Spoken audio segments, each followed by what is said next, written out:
No, lo que tengo que explicarles es esto.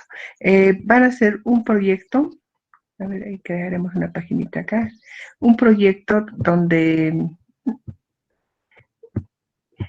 van a crear un sistema de información, un pequeño sistema de información, ustedes deciden para qué. Digamos, sistema de información automatizado o sistema informático de información documental para un archivo, digamos. Entonces, ese sería el título. Les había dicho que pueden poner cuál es el objetivo o el propósito el propósito del sistema. O sea, aquí está dirigido a automatizar, a que sean, digamos, acceso rápido a la información.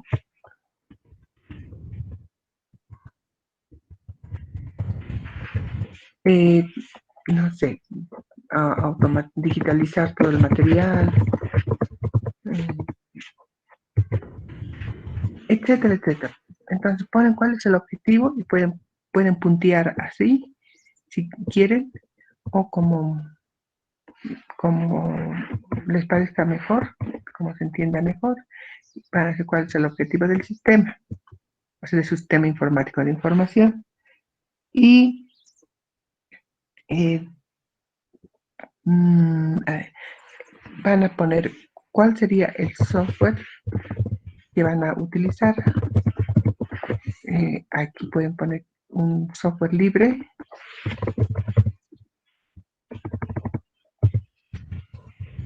o pueden poner uno desarrollado, pero no lo pongan así, como desarrollen un poquito. O pueden poner un software de convenio, digamos, hacer un convenio con otra institución y les va a proporcionar. Entonces dicen, vamos a poner software libre, vamos a desarrollar un software y cuáles van a ser los componentes del software que van a desarrollar. Los componentes del software que van a desarrollar o que van a utilizar. Eh, puede ser, tiene un módulo, puede ser módulo, una sección, como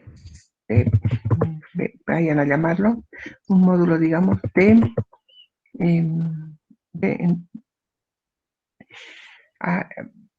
módulo de una sección puede ser de búsqueda, puede ser el mismo módulo o sección de despliegue de la información. Voy a arreglar esto, está mal. Ya, los componentes del software va a ser una parte que hable del ingreso de la información, lo que hemos visto, ¿no? Siempre hay una entrada, el ingreso de la información, entonces para esto utiliza formularios o utiliza o se puede exportar o migrar la información, o se puede importar digamos, tenían ustedes sus bases de datos en Excel, entonces sí es posible importar de Excel, o si tenían una base de datos antigua y pueden migrar a esta base de datos. ¿Y cuáles son esos módulos? Entonces, los módulos que los componentes del software, ¿no? El ingreso de la información, todo eso, importar, y sería, bueno, el procesamiento interno, que no sabemos, que lo pueden dejar, no es necesario desarrollar esta parte, y la parte de salida de la información. Entonces, acá sí tienen que ver si es modular, o sea, si tiene módulos, o sale por secciones, o cómo sale, o cómo lo van a sacar. En una palabra, hemos visto el ejemplo con los softwares, con un sistema de información que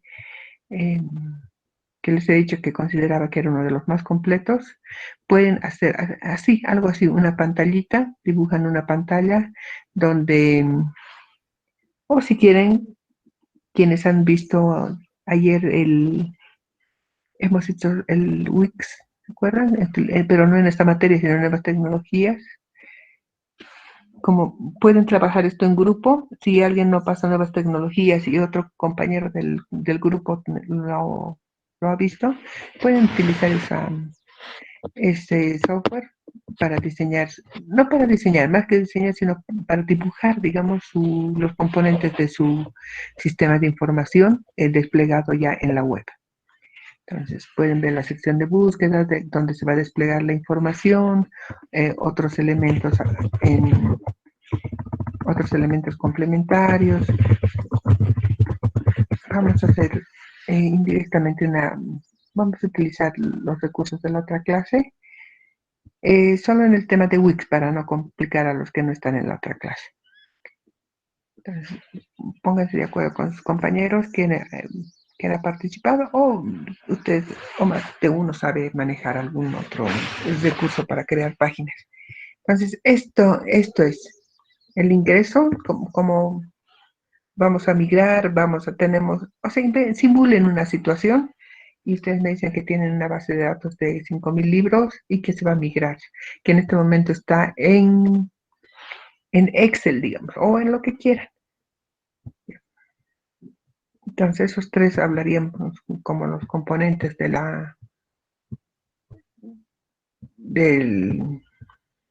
los componentes del software, digo, del sistema, y cómo ustedes lo van a desplegar.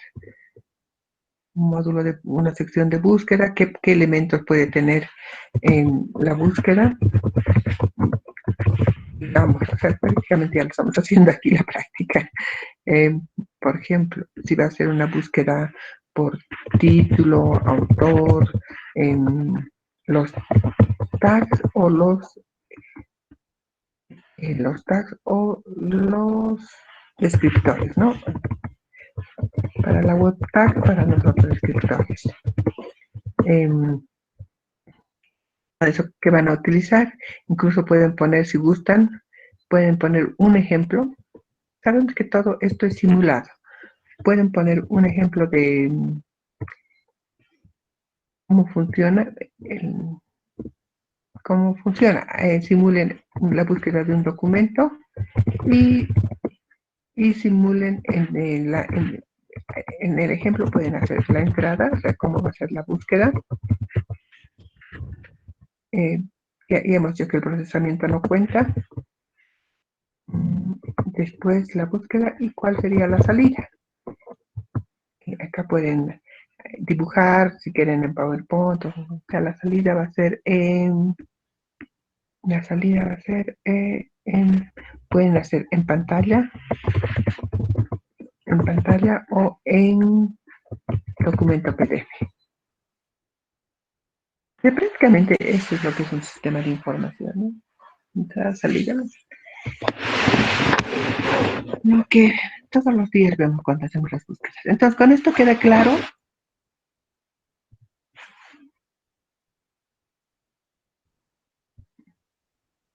Hey, ¿hay alguien ahí? Buen día, Licen. Buenos más días. Más o menos. Eso que estaba atendiendo un poco. Perdón. Ya sé.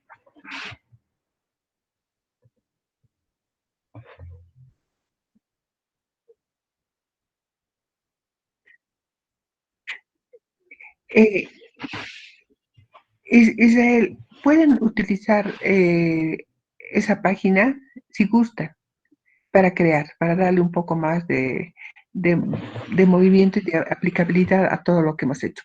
Si quieren. Licenciada, pero lo que dice mi compañero es que tenemos que crear dos páginas web para las dos materias. La otra materia, digamos, tiene sus instrucciones de manera independiente, ¿no? Claro. Pero vamos a crear, el trabajo final va a ser crear también una página web para esta materia. No, el objetivo no es crear la página web precisamente, sino es desarrollar un sistema, simular un sistema de información documental, ya sea para una biblioteca, etc. Lo que yo les doy como opción, si gustan, pueden utilizar los conocimientos que van a desarrollar cuando hagan su práctica en la otra materia y pueden aplicarla acá. O sea, a manera de práctica, si quieren, si prefieren avanzar más en eso y, como les digo, lograr mayor experticia en el manejo de una página, si gustan. Pero si se les complica y prefieren dibujarlo, digamos, hacer una cosa, eh, ¿dónde tengo? Hacer una cosa, digamos, un diagrama así, o hacer ¿dónde tengo otros ejemplos? Una cosa así, cómo funciona cuál es la función de mi sistema, o hacer unas correlaciones de esta forma, háganlo así, no hay ningún problema. Pero si quieren utilizar el recurso web que hemos tenido o que tenemos en la otra clase, pueden utilizarlo. Ya esto depende de su tiempo y de la facilidad que tengan. Como van a hacer trabajo en grupo y como les estoy poniendo acá, que es poco el desarrollo. Ya lo he perdido. Acá les estoy diciendo que el objetivo es un parrafito. ¿Qué software van a utilizar? Es una línea. ¿Cómo van a ser los componentes? ¿Cómo se va a ingresar? ¿Cómo va a procesarse? ¿Cómo va a salir? También son párrafos. Lo que sí ocuparía un espacio es esto. Podemos ver con otro ejemplo.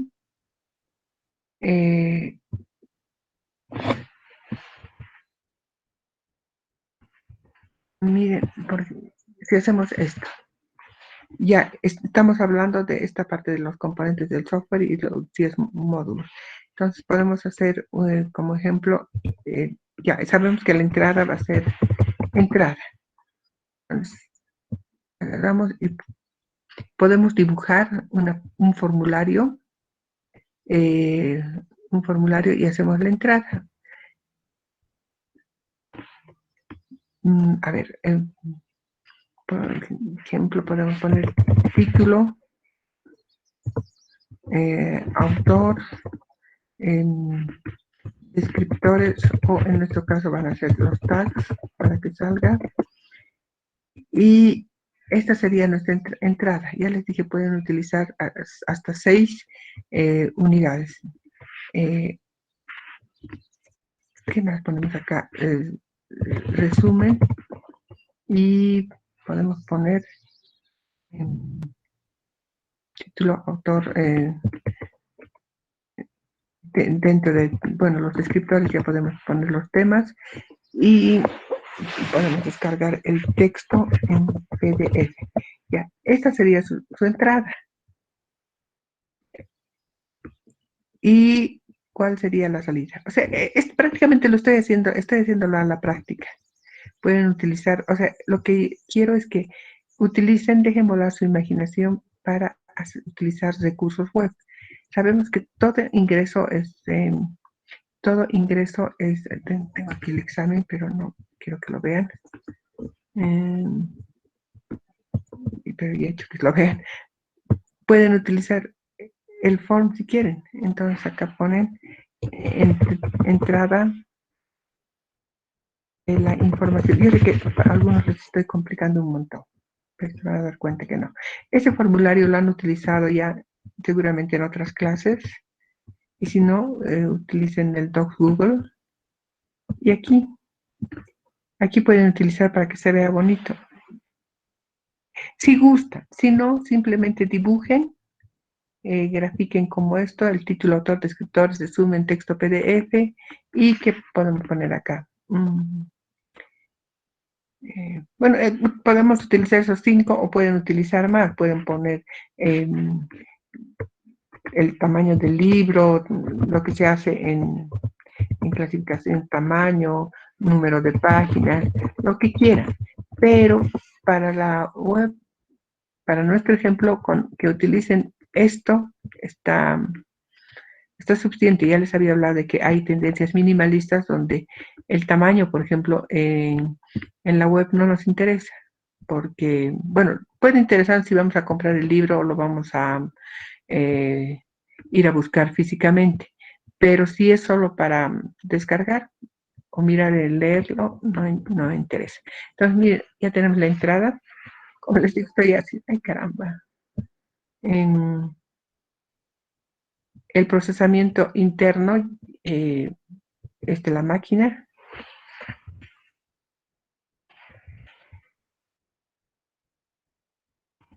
Es la entrada. El proceso interno ya no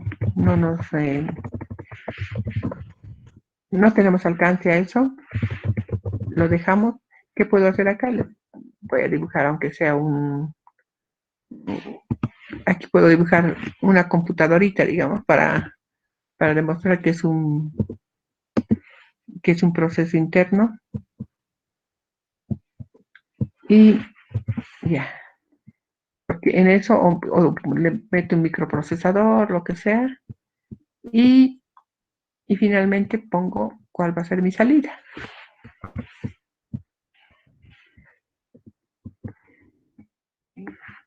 Aquí estoy poniendo la salida. Entonces, mi salida va a ser obviamente va a ser en pantalla. Puede ser, va a tener que ser en pantalla. Y cuando hablamos de esa pantalla es cuando tenemos que, podemos dibujar.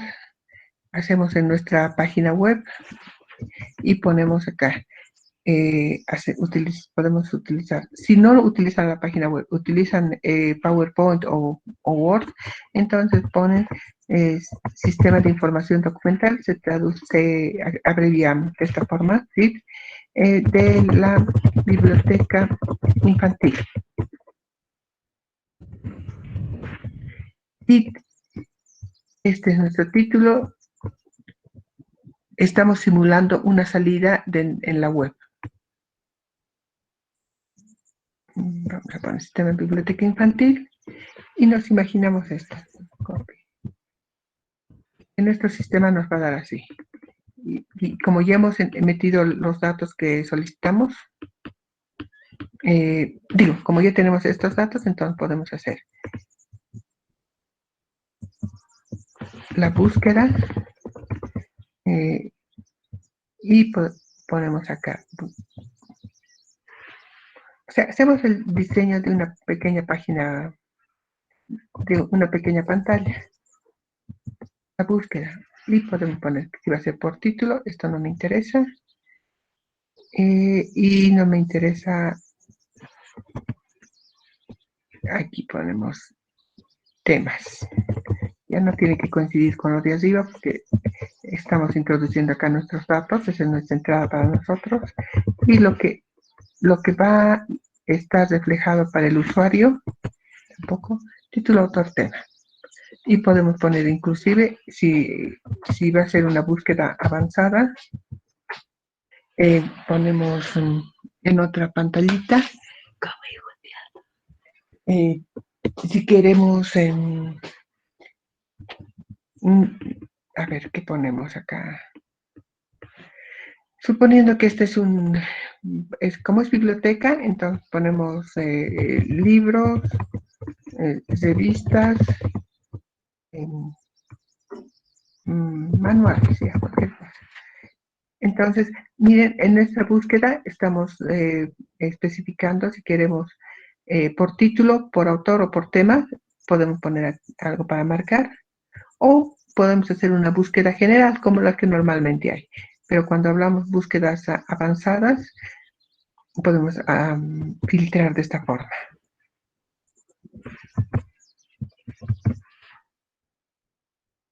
Búsqueda, ya vamos aquí una búsqueda, vamos a hablar de que esta es la búsqueda avanzada. Estamos simulando y esto va a ser solamente una búsqueda. No quitamos esto. Estoy simulando una pantallita. Y esto les decía que pueden graficarlo o pueden no graficarlo, ya depende de ustedes graficarlo. Buscar. Mire, ya tengo mi primera pantallita hecha. Entonces, ¿cómo va a ser? Y acá le puedo poner no sé, el loguito de mi invento acá. Puedo poner el loguito de mi biblioteca infantil. Igual algo se me puede ocurrir. A ver, vamos a buscar. Ya digamos esto mismo. Ya, este es mi loguito.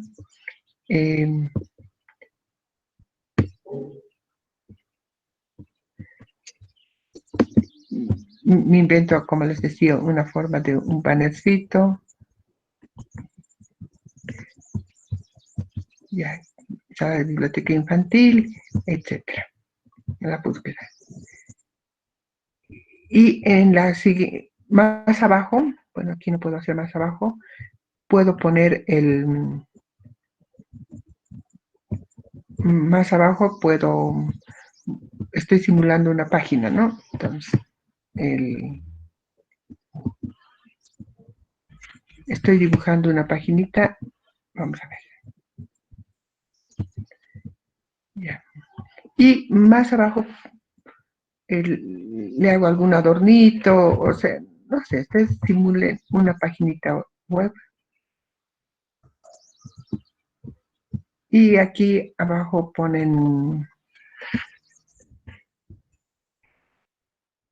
digamos, títulos encontrados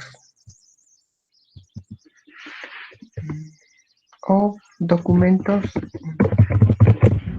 bibliografía en documentos, el resultado de la búsqueda, digamos.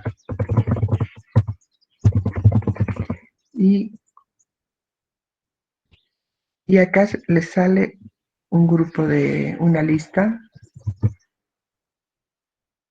una lista. Va a ser suponiendo el libro 1, no sé, el título, no sé, el título 1, y aquí una pequeña descripción del título, el libro, quiero decir, y acá pueden poner descarga en texto completo. Y hay aquí el libro 2, el libro 3, el libro 4. O sea, este es el sistema que tendrían que reflejar, que lo pueden dibujar en PowerPoint o lo pueden dibujar en una página de desarrollo de páginas web, como el Wix, o si conocen otro, mejor, igual utilícenlo. Ahora, cuando hemos visto acá acceso rápido objetivo del sistema, digitalizar los documentos, acá también quisiera que agregue cuáles son los documentos que van a digitalizar.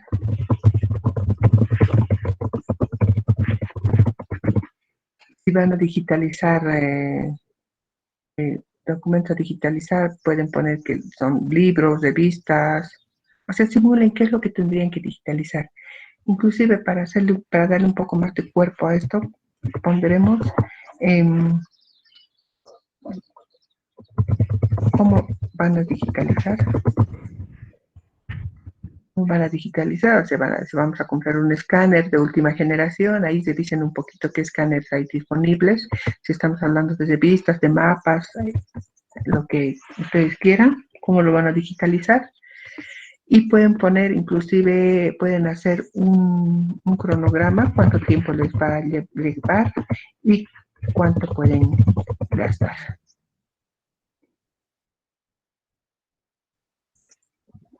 Cuánto más o menos estiman que pueden gastar. Está claro, o sea, esa es la idea de hacer la paginita, utilizar la página web para que esta parte les salga un poco más elaborado, les salga un poco más interesante, ¿no? Entonces, esta sería la continuación y pueden poner, si gustan, imaginen que Como les decía, simulen que están trabajando con un sistema de información y qué elementos pueden incluir. Aquí pueden poner la tapita del libro, unas 3, si quieren 4, simulando cuál ha sido el resultado de la búsqueda y cómo se descargaría en texto completo. Si utilizan esto, si utilizan PowerPoint para dibujar, para hacer un texto completo, pueden hacerle inclusive un enlace, un hiperlink, para quienes no conocen esta partecita, le dan el clic derecho y les va a salir acá el hiperlink. Y aquí pueden poner, ¿dónde está? Aquí, en esta parte, pueden poner digamos, www, ciencias de la información, o sea, la dirección exacta de un PDF. No se me ocurre ahorita, la dirección de un documento en PDF y utilizar la CEPAL. Ya, nos va a llevar ahí. Entonces, cuando hagan su clic, nos va a llevar a la página web, al documento que han enlazado acá a la página web. Y ahí, miren, es una simulación completa de cómo se puede hacer un sistema de información con todas las salidas. Insisto, en esta primera parte, ¿dónde está? Creo que ya lo he borrado. En la primera parte, bueno, sí, ya lo he borrado. En el entrada, proceso, salida. En esta primera parte les decía, esta parte del proceso interno, olvídense, pongan, dibújenlo en la computadora, cualquier cosa, ¿no? Y lo que sí es necesario que describan cómo puede ser la salida. Y cómo va a funcionar, en resumen, nuestro sistema de información. Y en esta primera, a esto iba. ¿Cuál es el objetivo del sistema? Todo esto, cómo va a funcionar. O sea, no es necesario hacer como habíamos visto si no les muestro, como habíamos visto acá, ¿no? O sea, miren que esto es lo que estamos haciendo, pero lo estamos haciendo ya de una manera más amigable y de una forma visible. ¿Cómo se puede visualizar en una pantalla? No estamos trabajando y introducir datos, procesar datos, recibir la información. Ya sabemos que esta es la secuencia de un sistema. Cuando lleven redes y sistemas van a ampliar esto. A mí me hubiera gustado ampliar esto, pero hay una materia que les van a dar esto, pero con detalle. Sin embargo, adelantaremos para cuando pasen esa materia, ustedes ya estén capísimos en esta parte. Ese flujo que les había mostrado, que les acabo de mostrarles, es prácticamente esto, cómo metemos nuestra información, como el proceso interno que se hace en los microprocesadores y cuál es la salida. Y en la salida es en lo que tenemos que trabajar también. ¿Qué pasa aquí? ¿Qué he escrito? No, sí, está bien. Sistema de información documental era. Y qué elementos de salida en la pantalla deben estar visibles para que el usuario busque. Su búsqueda avanzada y el despliegue de todo esto. Ahora, si quieren y les da el tiempo, pueden poner acá, pueden imaginar que esta es una página web. Miren con PowerPoint cómo podemos hacer. Para quienes ya manejan muy bien esto, igual como siempre les pido un poquito de paciencia y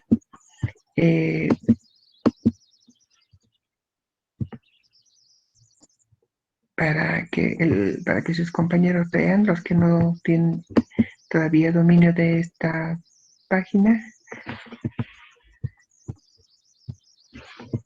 Miren, podemos simular una página, dibujar. En realidad, cuando se hace un proyectito, Ahora ya no, ahora ya se hace directamente, pero cuando hace tiempo teníamos que dibujar paso por paso para presentar nuestro proyecto. Digamos que esta es nuestra página web y, perdón, este es un contenedor y aquí pueden inventarse otras cositas y ponerle, digamos, como vimos en el ejemplo, novedades, y le dibujan aquí los libritos, ¿no? A su lado le ponen el subtítulo, ya le dan una proporción bonita.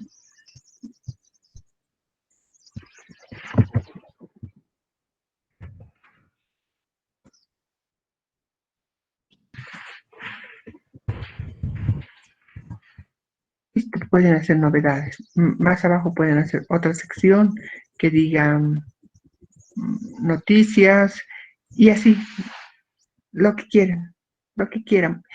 Como verán, ¿en cuántos minutos hemos hecho esto? En 19 minutos, y eso hablando y volviendo atrás.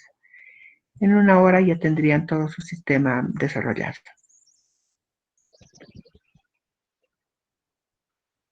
E insisto, si esto pueden hacerlo, esta simulación pueden hacerlo en Wix o en otra página, en otra plataforma que les permita desarrollar esto, háganlo. O de lo contrario, háganlo así en PowerPoint o háganlo en Word y lo ponen en PDF, como les resulte más cómodo, pero estas son algunas opciones. ¿Está claro con eso? Me preguntaba Israel, ¿quién más me preguntaba? Ay, no tengo Sí, nombre. Bueno, licenciada. Sí, con sus ejemplos yo creo que sí, ya entendí. ya. Gracias. No, de nada. Cualquier duda, sigan preguntando para que esté clarita la idea y puedan hacer un buen trabajo. Licenciada, una pregunta solamente para aclarar.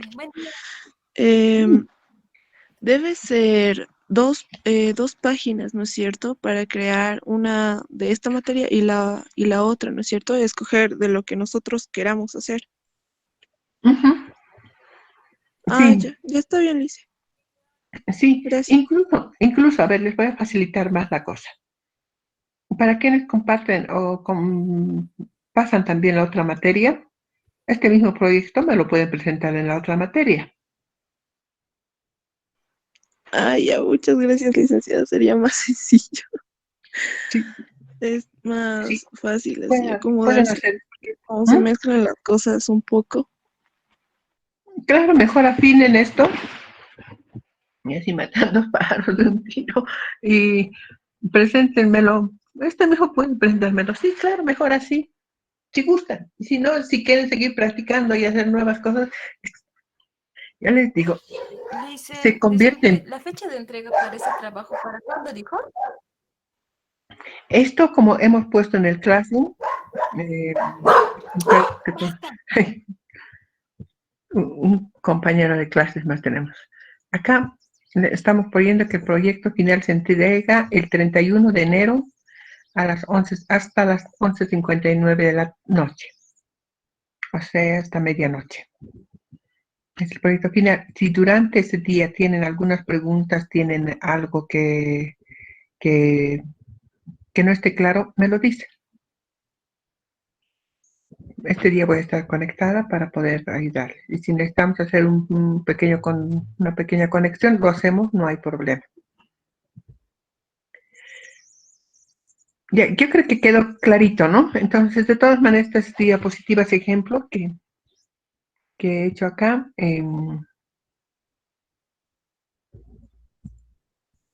esto quitaremos, lo voy a poner al último de las diapositivas para no borrarlas y quizás les sirva.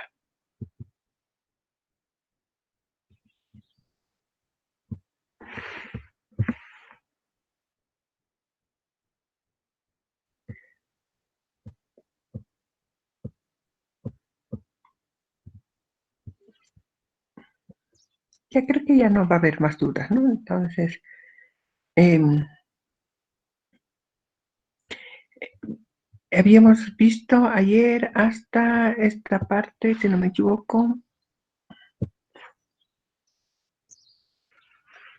estábamos hablando de métodos, ¿no? De las metodologías, métodos y herramientas.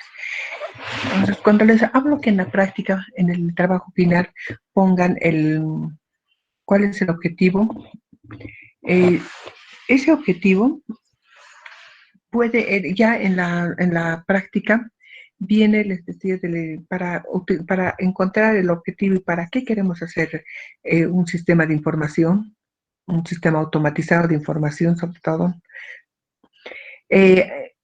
Echamos mano de metodologías, métodos, herramientas y técnicas, les había dicho ayer. Entonces, ¿qué son las metodologías?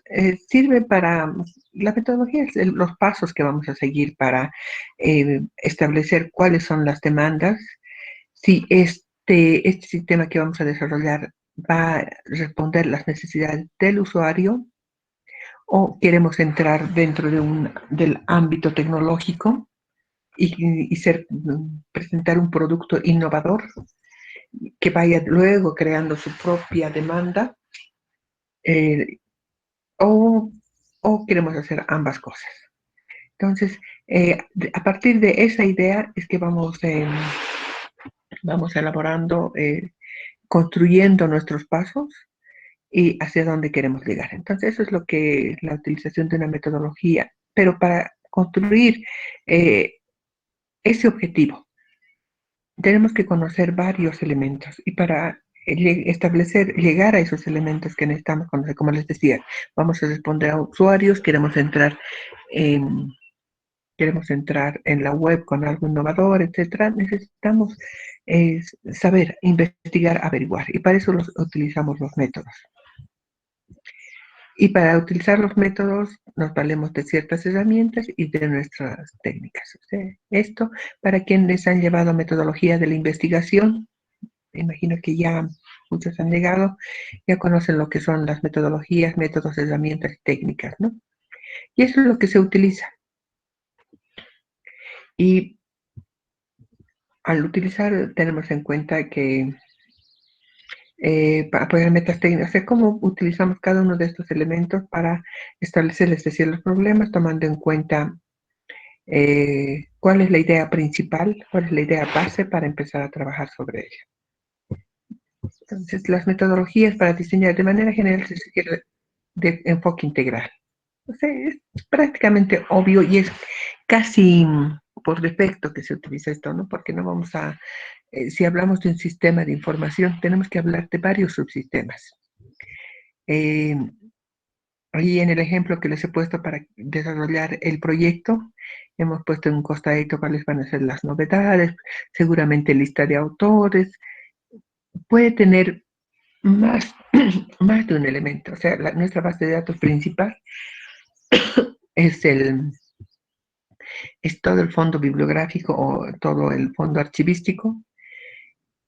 Esa sería nuestra primera base, la base principal, la base de datos principal, y puede tener otras pequeñas bases de datos, o de esa misma base de datos salen las otras, a través de filtros salen las otras bases, se pueden formar. Vamos a ver esto con un ejemplo.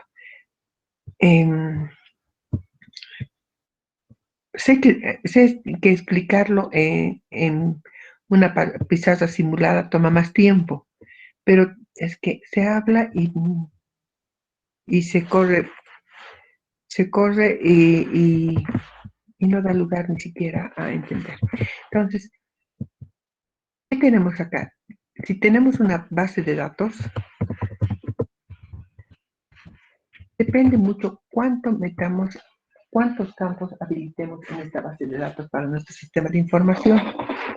Ya les había dicho que prácticamente una base de datos utiliza formularios y es un llenado de datos, de datos para alimentar esta base. Entonces, ¿qué llenamos? Llenamos todo lo que, primero, podemos hacer todo lo que queramos en una base de datos al diseñarlo. Vamos a ver el simbolito de la base.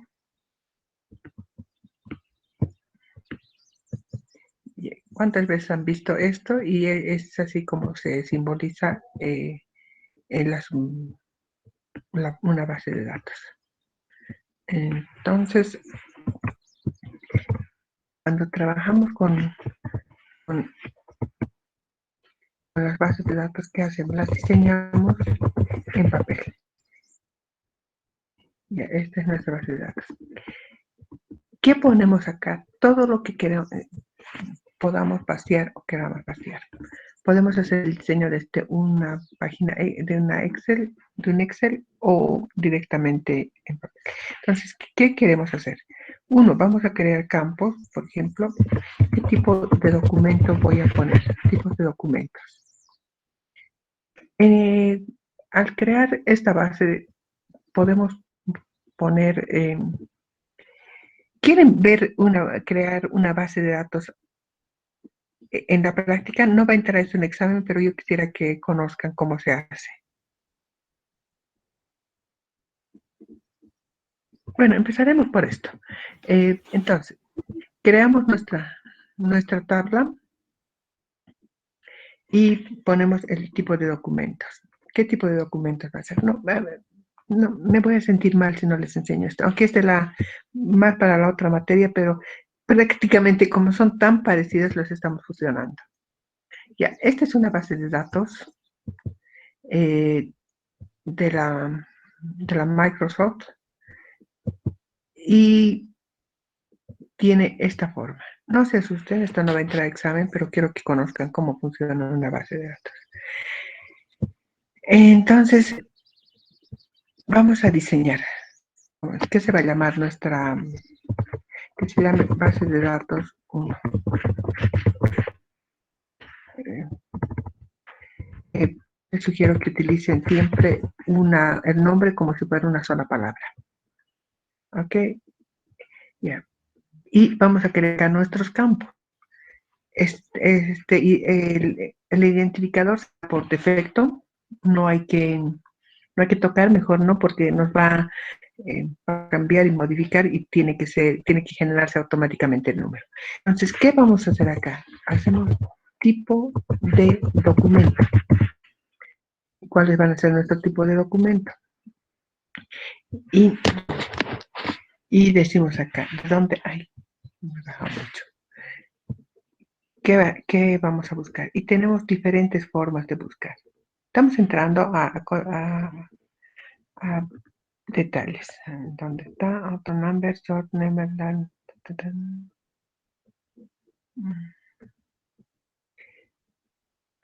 no vamos a utilizar vínculo. Tampoco autonumber. Utilizaremos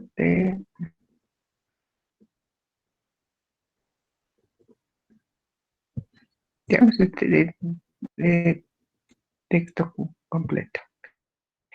En esta parte es lo que quiero mostrarles, que podemos poner las ocurrencias, pero no me está saliendo acá.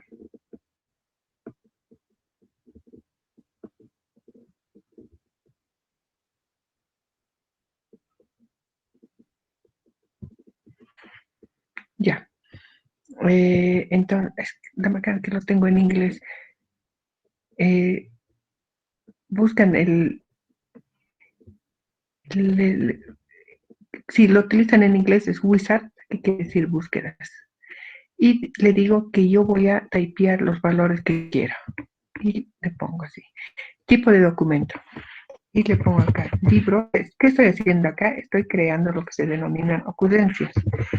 Libros, revistas, folletos, mapas, y estoy creando una subbase de datos. Y ahí lo dejaremos. Entonces, next. Y se va a ir ¿dónde? A tipos de documentos. No voy a limitar las listas y lo termino. ¿Qué quiero hacer? Además de utilizar tipo de documento para tener una para trabajar con ocurrencias. Nos vamos a imaginar esto, de procedencia del documento. Cuando hablamos de procedencia del documento, podemos utilizar también los wizards, o sea, las ocurrencias, y le digo que yo voy a escribir. Si utilizo esta opción, quiere decir que yo ya tengo una base de datos, por ejemplo, de países, como son N países, entonces yo ya puedo tener una base de datos y me va a jalar información de esa base de datos.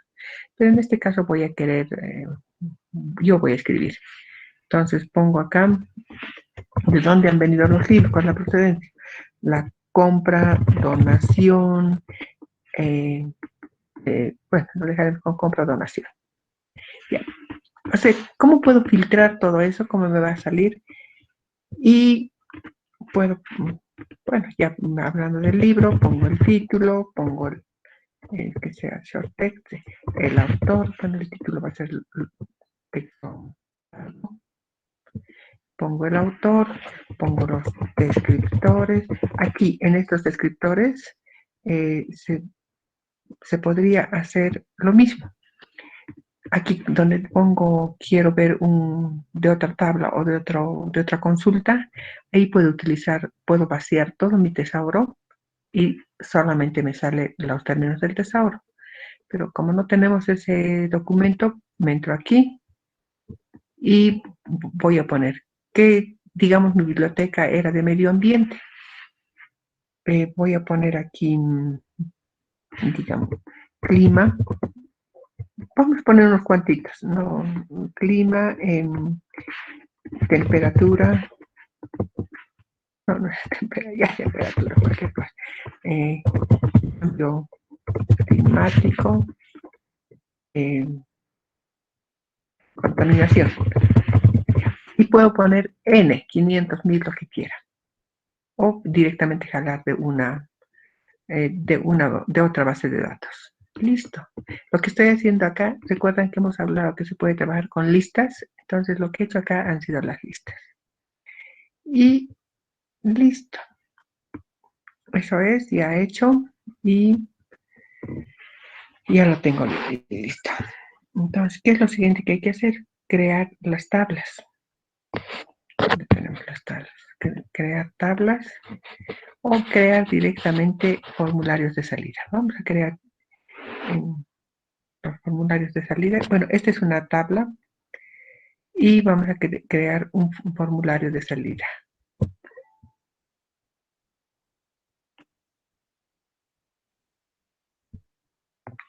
Bueno, saldremos de esto. Ya tenemos nuestra tablita y podemos crear son las consultas donde filtramos la información que queremos sacar, pero veremos mejor antes Miren, esta es la tabla que he creado. Ya aquí está el elemento nuevo. ¿Qué tipo de documento? Aquí les voy a mostrar la importancia les decía, de trabajar con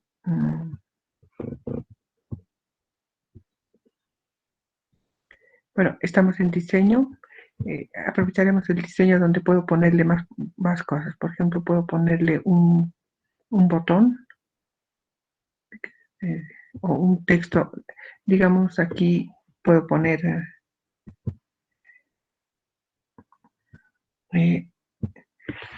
búsquedas o introduzca el término que busca. Introduzca el término, digamos. Y este espacio lo dejo para la búsqueda. Esto hay que hacer algo más, pero por ahora les mostraré. Entonces puedo aumentar acá, pero ya no está dentro de la base de datos, sino son como títulos, como etiquetas, como títulos que estoy poniendo a esta base de datos. Esta misma lógica tiene entonces. Entonces ya puedo aumentarle colores, si quiero le aumento algunas imágenes, puedo desviar el fondo de la pantalla, puedo hacer 1000 cosas. Y finalmente, ¿qué hago? Ya tengo mi formulario base de datos. Se va a llamar base de datos form o entrada. Cuando ya miren en cuántos minutos hemos creado. Entro y ya tengo mi formulario para llenar. Ya no quiero ver estas cosas, lo puedo recortar o trabajar acá mismo. New se va a crear. Tipo de documento. Aquí veo libros. O de otra forma. Pongo R y ya se me ha llenado revistas. Procedencia, hemos puesto que es compra o donación. Pongo C y se me llenó compra. Y aquí pongo el título. Título, digamos, en medio ambiente. El autor, AEP. Descriptores. Y lo mismo. Como ya tengo mi listado, no estoy trabajando con tesauros, yo le pongo cambio climático. Ya, esto es para búsqueda, entonces esto se puede resaltar con otro color y ponerlo en otro lugar para que no interfiera con mi base de datos. Ya, y aquí puedo poner un botón que diga próximo registro, grabar registro, copiar registro. O sea, esa es la lógica de una base de datos.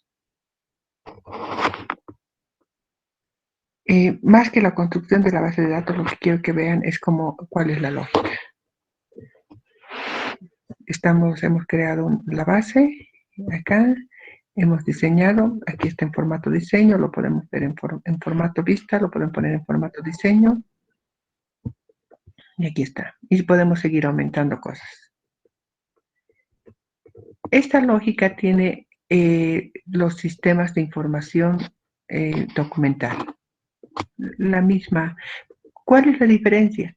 Que los sistemas de información documental que compramos como COA, como DSpace, que son los que más se manejan, o el DILDBI, o sea, cualquier otro sistema de información documental, nos presenta desde acá. Y nos dan algunos apuntes para crear, y es quien nos vende o de donde descargamos, que nos ayudan a crear más campos, reducir los campos, etc. Acá podía poner también en imagen del libro y sacar, bueno, acá al diseñar la base de datos podía poner la imagen del libro, uno de estos campos, y acá en el formulario donde ya este es la pantalla donde vamos a trabajar, podía salir, cuando voy pasando, ya me podría salir cada imagen del libro. Se pueden hacer múltiples salidas. Esta es una de las salidas que la podemos utilizar como salida también para introducir datos o diseñar especialmente formularios donde todo esto se congela y nadie puede tocar, solamente pueden ver.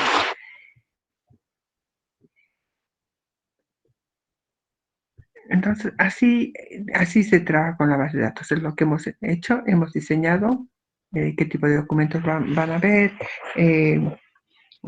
libros, etcétera, ¿no? Después hemos hablado de referencia, si era donación, compra. En un documento aparte podemos ir haciendo así. ¿Qué queremos? Cuando ya se cobra la pericia, ustedes han visto que esto lo he hecho en minutos.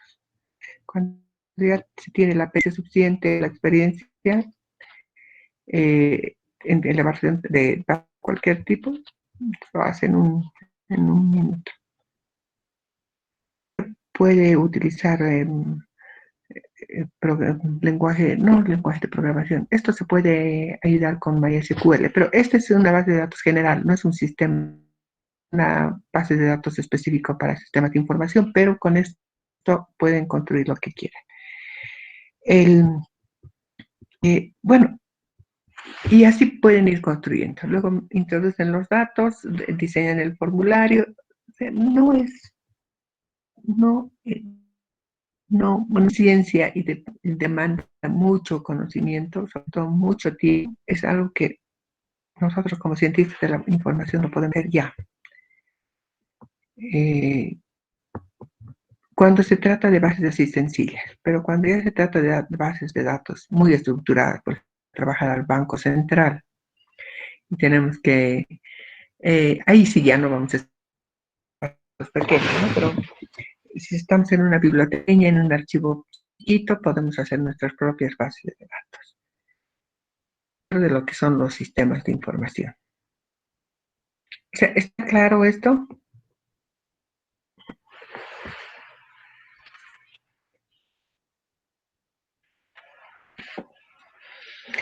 De esto no se preocupen, esto no va a entrar al examen. Simplemente quería que vean cómo se construye una base de datos de una forma ágil.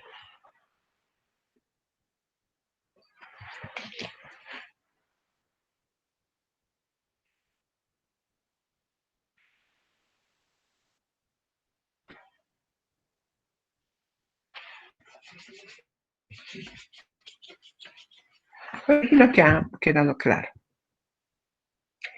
Entonces, ahí hablábamos, ¿no?, de los métodos de la metodología para trabajar. Primero hacemos una investigación de qué está pasando, qué es lo que queremos hacer, dónde se necesita un sistema o para qué se necesita un sistema. Vamos delineando una serie de pasos y para ello utilizamos métodos. Ayer habíamos dicho y repetimos un poquito y vemos, ¿no?, si el diseño va a ser centrado en el usuario, el diseño va a ser participativo, o sea, solo recabamos información del usuario para conocer sus demandas, qué es lo que quiere. Pero esto, dijimos ayer, en la web, esto no se aplica porque son tan diversos nuestros usuarios. Pueden ser usuarios que casualmente han ingresado a nuestro sistema o a nuestra biblioteca y nos van a decir cualquier cosa. Entonces, tienen que hacer un diseño participativo interno, y si es que estamos, digamos, pongamos el ejemplo de una universidad, entonces sí podemos hacer el diseño participativo externo. A los estudiantes que van a consultar en sala les preguntamos cuáles son sus necesidades con referencia a un sistema de información automatizado dentro de la biblioteca. Y las herramientas, puede ser una auditoría, los diagramas de flujo, el FODA, diagnóstico organizacional. O sea, hacemos un estudio, un análisis de todo lo que está pasando. Para eso utilizamos las auditorías de información, que lo podemos elaborar nosotros. O si ya existen, podemos echar mano de eso. Probablemente la organización o la institución ya ha realizado algún tipo de auditoría en comunicación y puede tener bases en información que nos sirva de insumo. Elaboramos nuestros diagramas de flujo para ver cuál va a ser la secuencia. Utilizamos el FODA. El FODA, si es que no lo vimos todavía, el FODA es una matriz de evaluación. Cuando, por ejemplo, queremos hacer el plan de trabajo para el siguiente año de nuestra biblioteca, lo que hacemos es, podemos utilizar diversos métodos. Uno de ellos es el FODA, que es la abreviatura de fortaleza, oportunidad, debilidad y, ¿dónde me he ido? Y amenaza.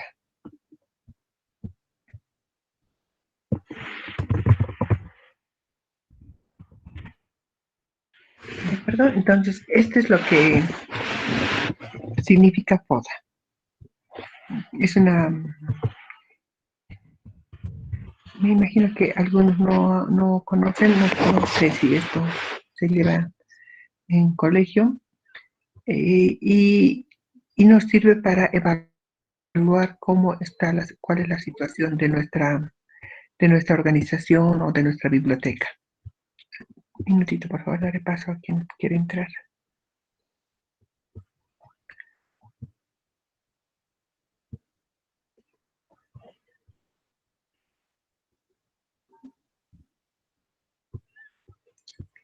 Entonces, esta matriz FODA lo van a ver también en gerencias. Nos adelantaremos un poquito. No es más que una cosa así. Les decía, le llaman matriz, que en realidad tiene cuatro partes.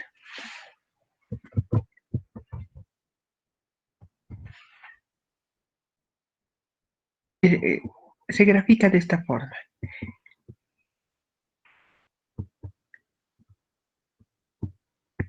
Cada una de estas partes es una sigla. Entonces, acá, fortaleza, oportunidades,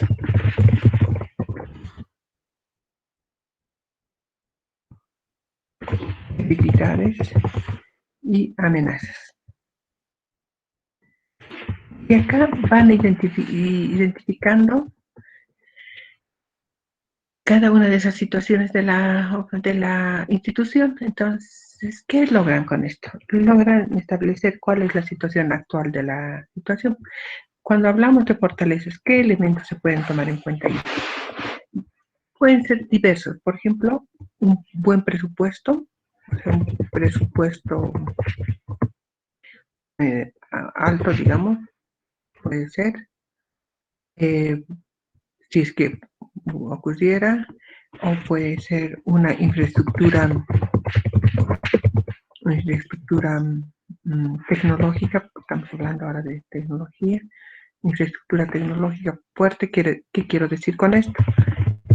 Esa mi oficina, o ese mi trabajo, cuenta con un ingeniero de sistemas, cuenta con servidores, las computadoras son de última generación, tiene escáneres, o sea, tiene una buena infraestructura. Esa es una gran fortaleza. Y puede ser profesionales altamente formados. Profesionales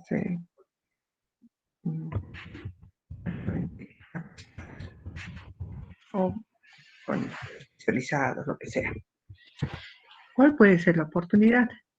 Una oportunidad puede ser, digamos, puede ser que la donación de un lote de material digital. O sea, estamos aprovechando esa situación para hacer. O puede ser, ¿cuál es la oportunidad? Que tenemos que contamos con la experiencia de un especialista que está a corto plazo. Especialistas. Lo que sea. Lo que puede lo que puede ser una oportunidad justamente para esa gestión, o sea, para ese año. Otra oportunidad puede ser que presupuesto adicional. Entonces, cualquiera de esas situaciones se puede dar y ustedes pueden aprovechar. Ahora, ¿cuáles son las debilidades? O sea, ¿cuáles podrían ser las debilidades? Las debilidades pueden ser, digamos, la poca asistencia, poca afluencia de usuarios. Usuarios físicos, o pondremos de usuarios esenciales. Esa es una debilidad. Acá una debilidad puede ser que la bibliografía que tenemos, o los documentos, bueno, hablando de bibliografía no actualizada puede ser una debilidad. Dicen, Otra debilidad puede ser puede ser una debilidad, dice, falta de personal capacitado que a cargo del archivo, de la biblioteca esté personas empíricas que no estén formadas en la carrera. Personal no profesional.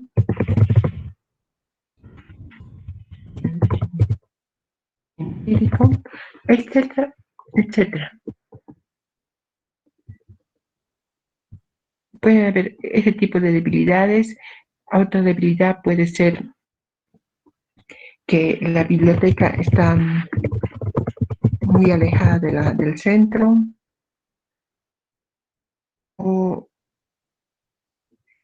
en situaciones.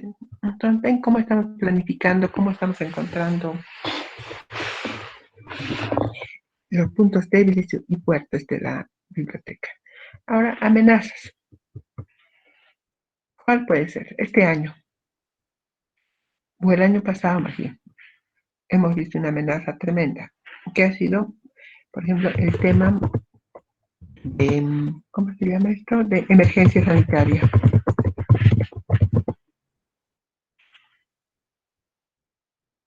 Es una amenaza que va a ser latente y me imagino que muchos están tomando en cuenta. Entonces, que se ha tenido que hacer, recurrir al teletrabajo. Ha cambiado muchas cosas. Realmente nos ha movido el piso esto. El tema de emergencia sanitaria puede ser una amenaza. Algunas amenazas son de orden, por ejemplo, climatológico, ¿no? Desastres naturales, en todo caso. Exactamente. Ay, naturales. Cuando hablamos esto de la emergencia sanitaria es en este momento una amenaza terrible porque han visto cómo están falleciendo en la universidad y no solo en la universidad sino en otras instituciones como la alcaldía, que realmente asusta. Y ahora se convierte en una de las grandes amenazas el tema de emergencia sanitaria. Otro tema puede ser la amenaza de disminución o recortes presupuestarios.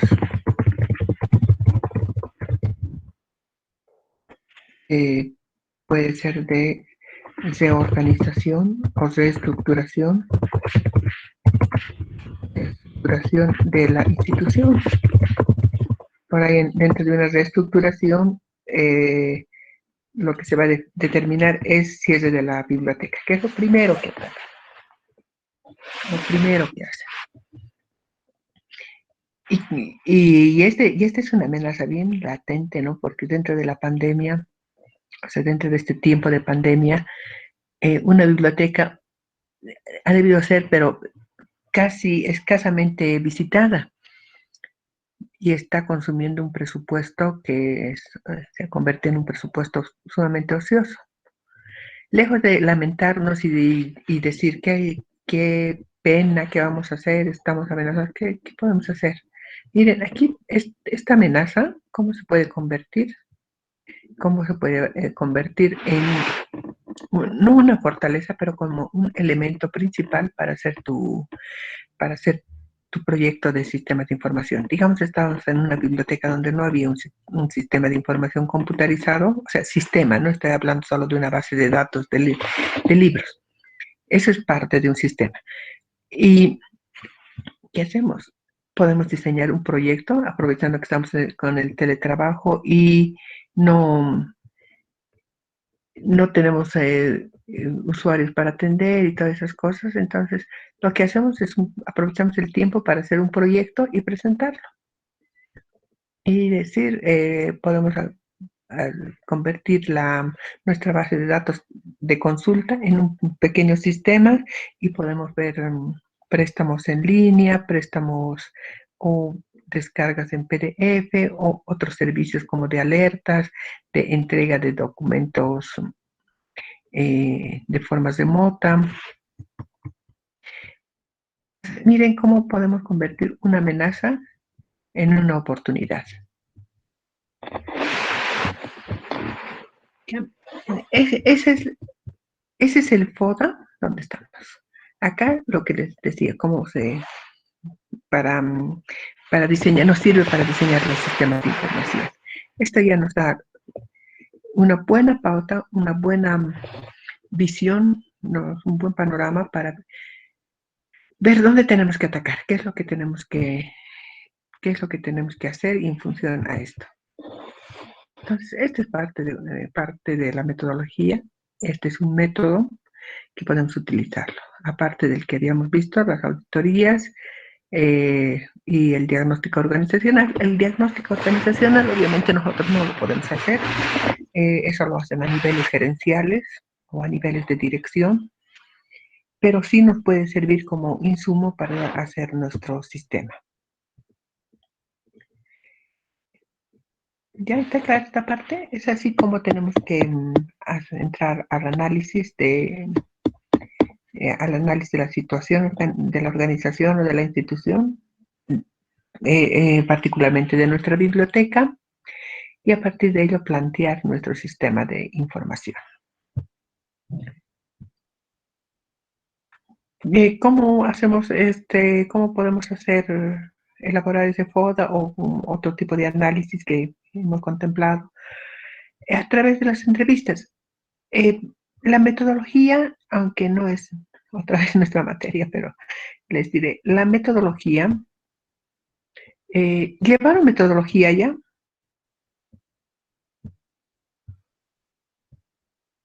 ¿Han llevado la materia de metodología de investigación? Contéstenme. Sí, licenciada. Sí, Sí, licenciada, ya hemos Ya, llevado. gracias. Ya, entonces les voy a recordar, y va a ser más fácil para ustedes recordar, que una metodología es la secuencia de varios pasos, no es precisamente solo uno. Y utilizamos la metodología, la metodología se compone de métodos, técnicas y herramientas. Les voy a recordar. Es la utilización de estos elementos. Ya, aparte de que es una cuestión filosófica y cognitiva y ontológica y todo lo que sea, en la práctica es esto. La metodología es un conjunto de pasos, una secuencia de pasos que utilizan el método, las técnicas y las herramientas. Cuando hablamos de método, de métodos de evaluación, de diagnóstico.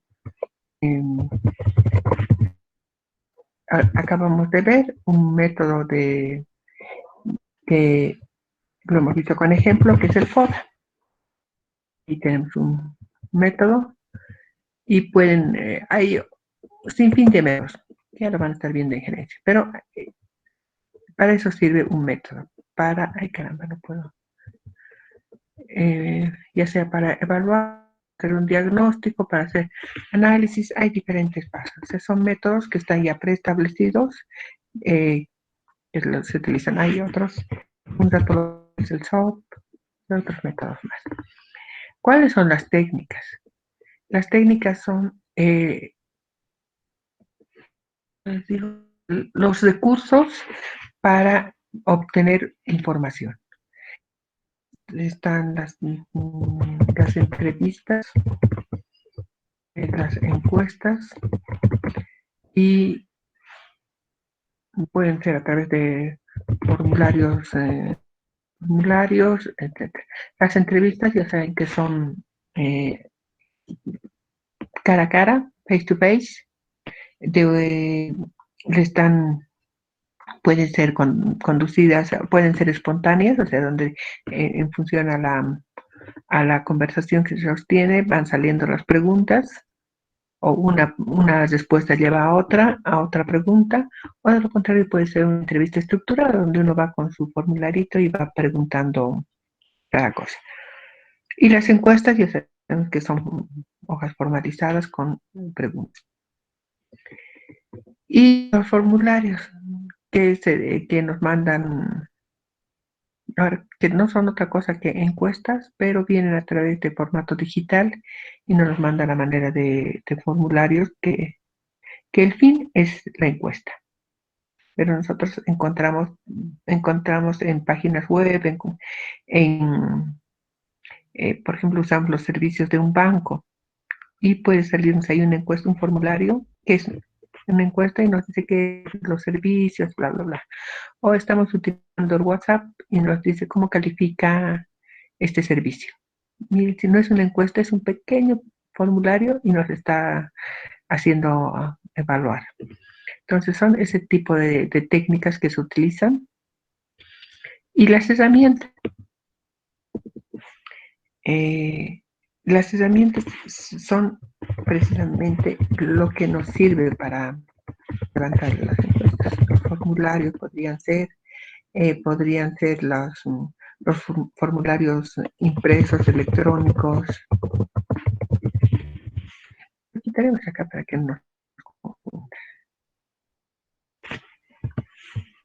Y los formularios impresos, pues, electrónicos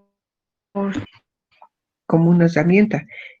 Utilizamos un formulario, pero podemos utilizar una grabadora, una filmadora, etcétera, nos sirve. Es como de algo bien estructurado, de algo científico, vamos bajando, ¿no? La entrevista, las encuestas y las herramientas son los recursos que nos sirven para llegar a la gente. Entonces, recordemos esto que es la metodología, o sea, todo es la secuencia del uso de cada uno de estos.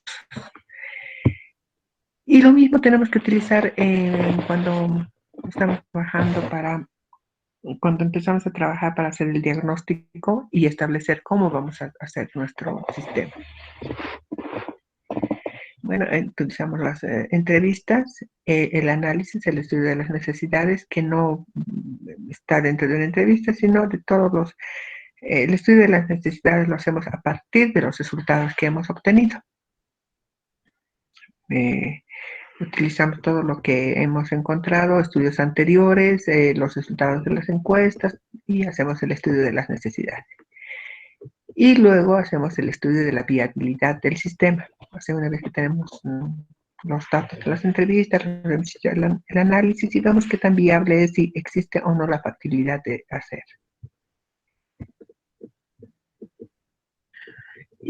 Y tomamos en cuenta también lo que son, obviamente, no tenemos que dejar de lado lo que son los recursos técnicos. O sea, tenemos en existencia los recursos técnicos, se puede comprar, la oficina está en condiciones de comprar, sí o no, etc. Ese es otro aspecto. Cuando vayamos a diseñar, tenemos que tener en cuenta también la parte legal o operativa. O sea, si, por ejemplo, si vamos a descargar los libros, vamos a digitalizar los libros, los vamos a poner a disposición del público. Tenemos que estar bien conscientes que al hacerlo podemos incurrir en violación de derechos de autor. ¿Qué quiere decir esto? Digamos, el autor, ya uno de los docentes de la carrera, digamos el licenciado Arteaga, que ha escrito muchos libros, ex docente de la carrera, cobraba ciertos derechos, digamos, no es que cobrara, no, es un ejemplo, cobraba cierta remuneración por hacer que sus libros sean descargados de la web. ¿Por qué? Porque si lo hace de manera onerosa o gratuita, lo que a él le afectaría económicamente, porque los alumnos ya no comprarían sus libros, todos lo descargarían y él ya no tendría la posibilidad de comercializarlo como lo ha estado haciendo. Entonces, ese tema es un tema legal y hay que ver. Si nosotros, sin preguntar, agarramos un libro y lo ponemos en PDF para la descarga gratuita de los usuarios, con toda razón y con todo su derecho puede hacer una demanda a la biblioteca y tendría que pagársele daños, perjuicios y muchas otras cosas más, porque que uno lo haya descargado, eso puede multiplicarse por miles y nos puede hacer una tremenda demanda. Entonces, todos esos aspectos hay que ver qué tanto podemos mostrar o no dentro de los sistemas de información. Hay formas, ¿no? Porque ¿cómo podemos subsanar esto? Poner partes parciales del libro, no un libro completo, sino fragmentos. De hecho, eso ya demanda mucho más trabajo porque hay que hacer recortes y todo eso, o hacer resúmenes y no hacer texto completo. Entonces, todos esos aspectos hay que tener en cuenta para hacerlo. No es digitalizar todo y viva la libertad y meterle todo a la web, no. Entonces, Bueno, con todo esto que estamos logrando, siguiendo toda esta metodología, establecer nuestro sistema de, diseñar nuestro sistema de información documental. Ya habíamos visto que no solo es un sistema grande, sino tiene subsistemas que podemos trabajarlos y al estar interconectados nos puede dar un producto mucho más sólido, más consistente, como el ejemplo que hemos visto ayer de ese sistema de información que les decía, que considero que es sumamente trabajado porque completo tiene N elementos. Bueno, reiterando acá, cada subsistema tiene una función distinta, pero interrelacionadas. ¿Cómo funcionan? ¿No? De esto vimos con el ejemplo.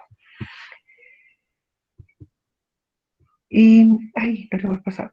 Terminaremos esto. Ahora, ¿cuál es la función?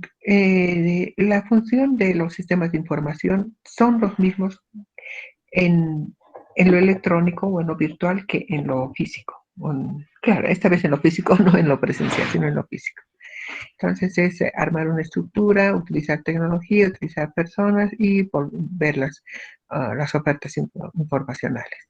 Prácticamente nosotros funcionamos en torno a esto. Y es lo que se denomina una gestión documental. Y hay dos modelos, uno que se denomina el modelo textual y el otro el modelo relacional. Están los autores ahí. El textual es el que absolutamente todo, todo, ya sean textos, revistas, todo, imágenes, multimedia, contempla en su gestión de información, y el modelo relacional, que es más para utilizar en archivos administrativos. O sea, el modelo textual es el que utilizamos en bibliotecas y el relacional en archivos. Pero básicamente es esto. Es así como funciona la gestión. Esto estamos viendo, armamos una estructura de acuerdo a nuestro análisis, vemos nuestra tecnología, vemos el personal que va a trabajar y trabajamos en las ofertas informacionales. Hay diferentes definiciones, diferentes formas de presentar esto. Por ejemplo, cuando se habla de la función de los sistemas de información digital, se lo grafica de esta forma como el almacenamiento, identificación, transformación, organización, tratamiento y recuperación. Es una oferta regular gestionar todo tipo de recursos informativos. O sea, lo pongamos de una forma o de otra, nos dice lo mismo. Cuando hablamos de las características, también se refieren como las entradas, los procesos de transformación y las salidas. Y hay definiciones tan escuetas como esto que dice salidas, personas informadas. No, ese es el impacto. Justamente he copiado esto porque quería llamar la atención de esto. ¿Cómo se puede decir que son salidas, personas informadas? Las personas informadas es el impacto que logra el uso del sistema de información. Y la salida es una pantalla con la información, la salida es un documento impreso, la salida es tu documento en la nube, etc. No puede ser una persona informada. Ese es, les digo y les reitero, es el impacto o la incidencia que ha logrado este sistema de información. Justo lo traje por esto porque me parece tan bueno.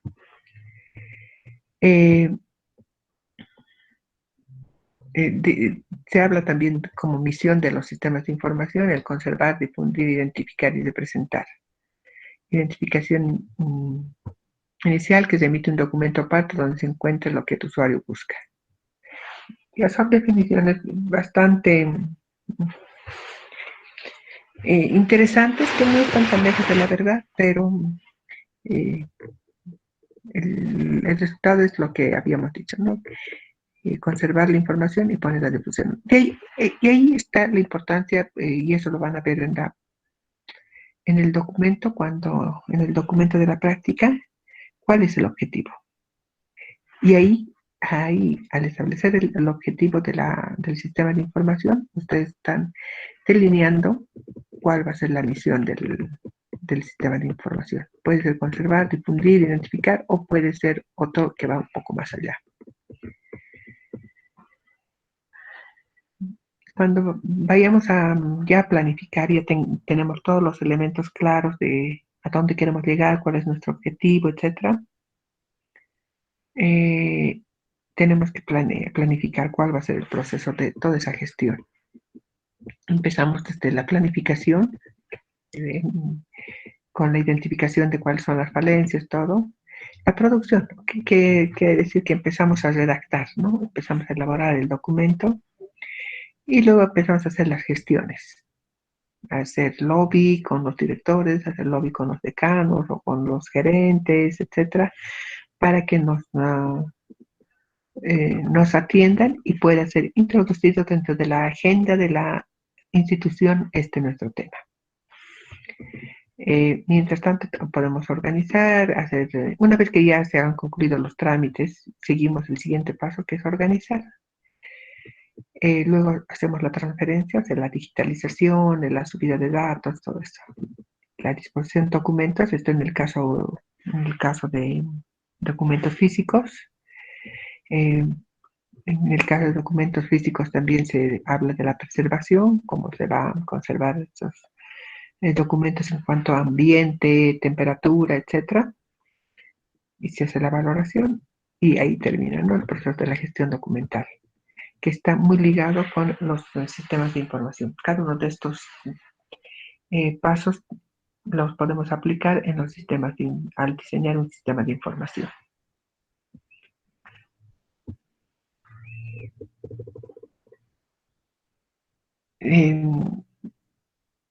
Les había comentado que este paso es cuando hablamos de sistemas físicos, que bien pueden adaptarse a sistemas digitales. Sin embargo, hay visiones que se refieren más específicamente a la parte digital. El transporte o transmisión son términos,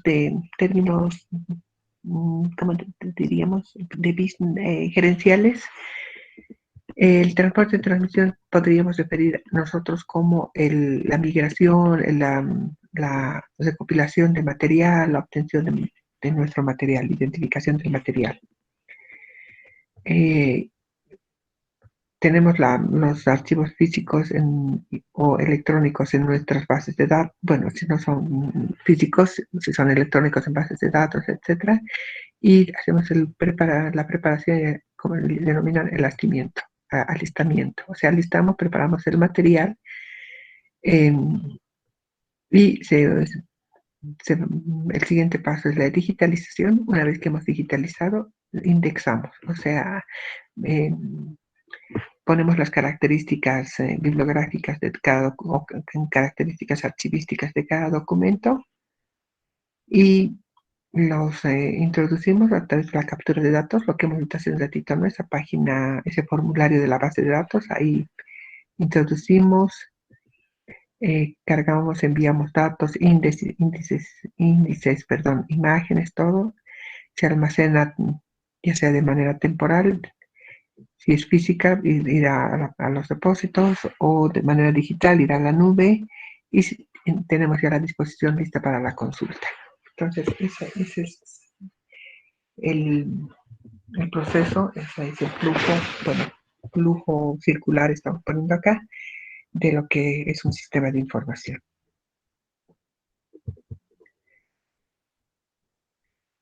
¿Está claro?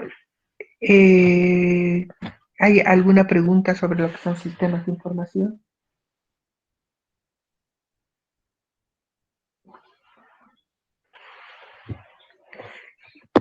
¿Hay algo que tengamos que aclarar?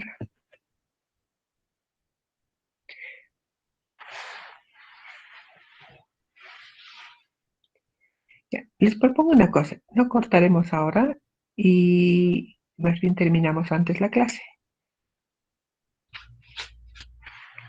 Vamos a entrar a la tercera unidad, que son algoritmos de programación orientados a la documentación.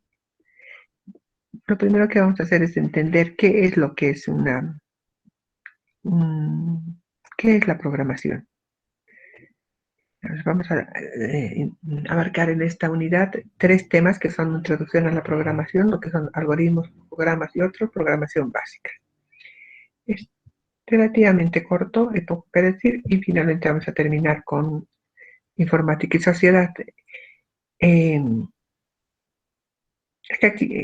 ya vamos a hablar sobre eso. Entonces vamos a ver, ¿qué es la programación? Cuando hablamos de programación dentro de los sistemas informáticos, estamos hablando de un procedimiento mediante el cual se procesan datos. O sea, la programación permite procesar datos y obtener un resultado. Hay un ejemplo que dice una operación matemática, 5 más 1, 6, etcétera. No podemos programar para que hagan esas sumas o tareas tan simples como tareas muy complejas como son los cálculos aeroespaciales, cálculos en la bolsa de valores, cálculos bursátiles, etcétera. Entonces podemos ir desde cosas tan simples hasta cosas tan complejas a través de la programación, que no es más el uso de un lenguaje de computadora desarrollado por expertos de ingenieros de software, ingenieros programadores. Y que utilizando ese lenguaje se genera un conjunto de instrucciones para que se realice a través de un proceso interno en la computadora, se realice una operación y salga un resultado. Hay que tener en cuenta que dentro de la máquina no leen texto, no leen imágenes, no leen nada. Todo lo que se lee son señales eléctricas o electrónicas más bien. Por eso es que es un área en el que nosotros no podemos incurrir. Tendríamos que estudiar de nuevo programación o ingeniería de software para trabajar con estos temas. Sin embargo, podemos hablar de que para conocer qué es la programación, podemos decir que ha tenido diferentes etapas. Antiguamente, en los 50, 60, se utilizaban incluso en nuestro medio hasta los 70 y parte de los 80. Los primeros años de los 80 se utilizaban las tarjetas perforadas. Las máquinas leían esas tarjetas y elaboraban o procesaban una operación. Que no eran más que unos interruptores electromecánicos, ¿no? Se utilizaban los tubos al vacío, transistores, microchips basados en el principio de código binario 0-1, encendido, apagado. ¿Alguna vez ustedes han visto una cajita de música? Y ya, para que han visto y para los que no, dentro de la cajita de música tenemos una piecita circular que tiene diferentes, ¿cómo les diría? Partecitas salidas. Y cuando esa piecita gira, produce sonido y produce un sonido, o sea, produce una musiquita, una música cortita. Y al girar, insisto, produce esa musiquita. O sea que está dando y cortando señales.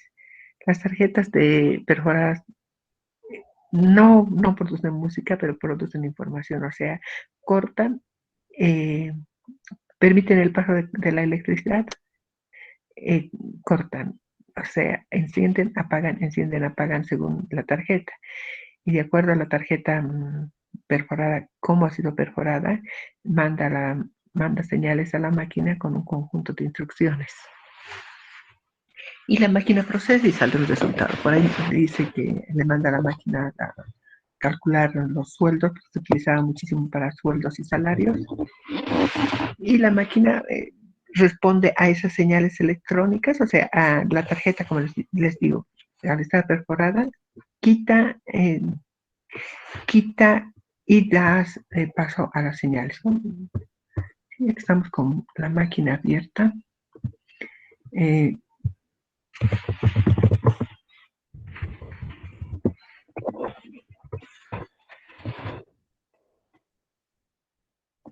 Estas son las tarjetas perforadas Y esas son las señales, ¿no? Da paso, quita.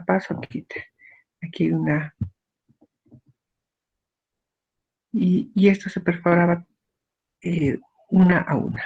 Sin embargo, se podían utilizar para múltiples funciones. Ya, esas son las tarjetas perforadas eh, y de eso se trata ese uso. Entonces, las primeras formas de enviar, de entrada de datos era a través de las tarjetas y se relacionaban con la programación. Entonces, ¿qué es un lenguaje de programación? El lenguaje de programación es lo mismo que un lenguaje, podríamos decir que tiene la misma función que el lenguaje entre seres humanos.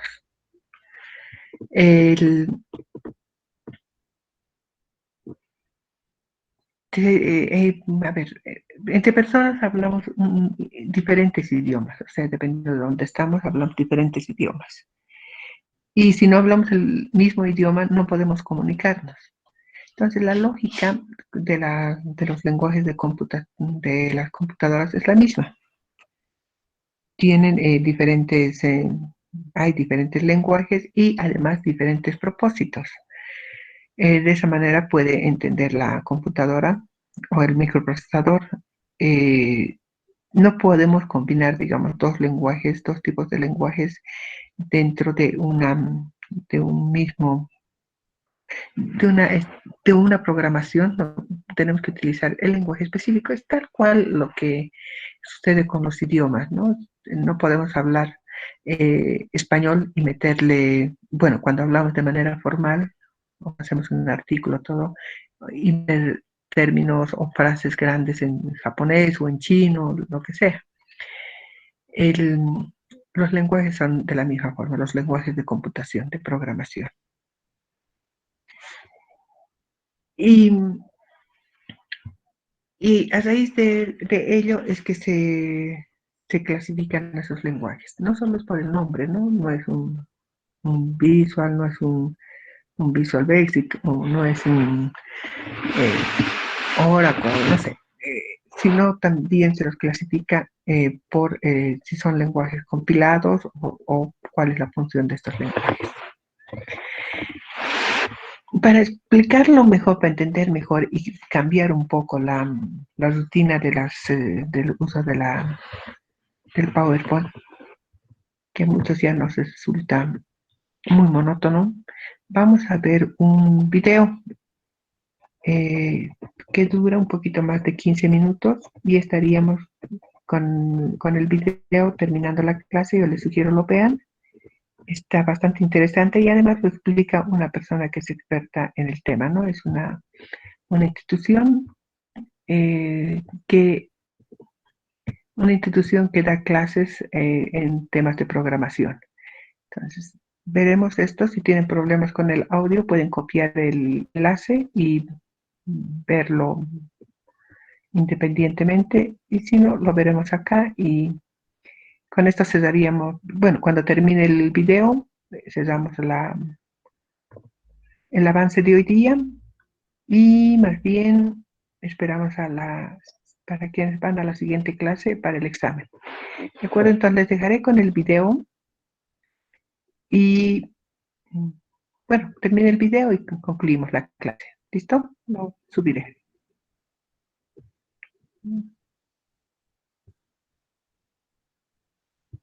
Vamos a empezar.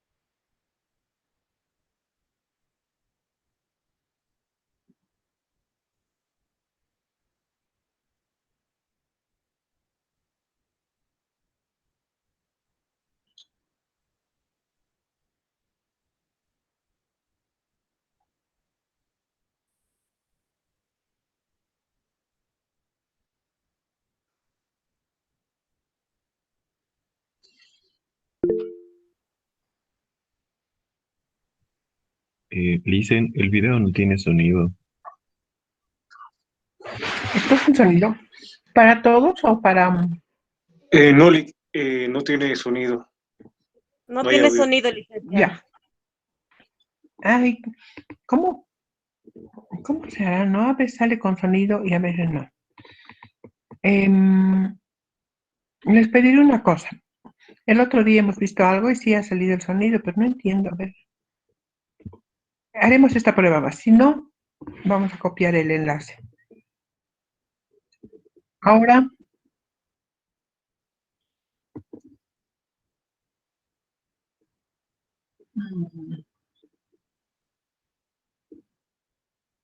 no, nada. A ver, ¿cómo hacemos? ¿Alguien sabe cómo habilitar el sonido? A ver, indícame. Ujú.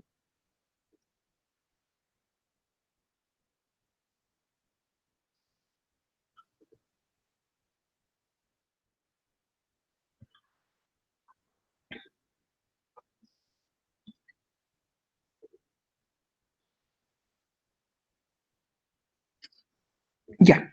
Entonces voy a cerrar la presentación, abro la presentación, pongo window, ¿no? Window.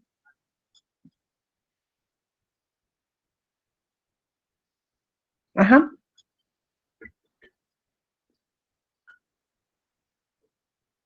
La tercera. Perfecto. Tab, ¿no? Ya. Perfecto.